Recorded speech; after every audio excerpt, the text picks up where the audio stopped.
ठीक है, इनके लिए दुआ करिए कि अल्लाह ताला इनको सिरातुल मुस्तकीम पे चलाए। आमीन। आमीन। सुमा आमीन। Very good. আলিয়ারের জন্য আমরা দোয়া করি আল্লাহ যেন তাকে সিরাতুল মুস্তাকিম অনুসরণ করার তৌফিক দেন, আমিন। নাতিকে কোলে নিয়ে এভাবেই তার জন্য দোয়া করছিলেন শহীদ আফ্রিদি। প্রথমবারের মতো নানা হয়ে শহীদ আফ্রিদির আনন্দের মাত্রা যেন কয়েক গুণ বেড়ে গিয়েছে। নিজের নাতিকে কোলে নিয়ে বড় আকারে অনুষ্ঠান করেছেন তিনি। আর সেই অনুষ্ঠানের একটা ছোট ভিডিও ক্লিপে দেখা যায় যেখানে শহীদ আফ্রিদি তার নাতিকে কোলে নিয়ে সিঁড়ি থেকে নিচে নেমে আসছিলেন, সাথে তার দুই মেয়েও ছিল। সেই সময় আফ্রিদির ছোট মেয়ে কোলে নিতে চাচ্ছিল তার বোনের ছেলেকে। আফ্রিদি নিচু হয়ে নাতিকে দেখাচ্ছিলেন তার সেই ছোট্ট মেয়েকে।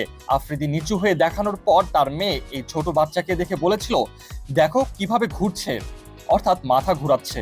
ठीक है, इनके लिए সে সময় শহীদ আফ্রিদি দোয়া করতে বললেন এই বলে যে, এত দোয়া করো যেন ও সিরাতুল মুস্তাকিম অনুসরণ করে, আমিন।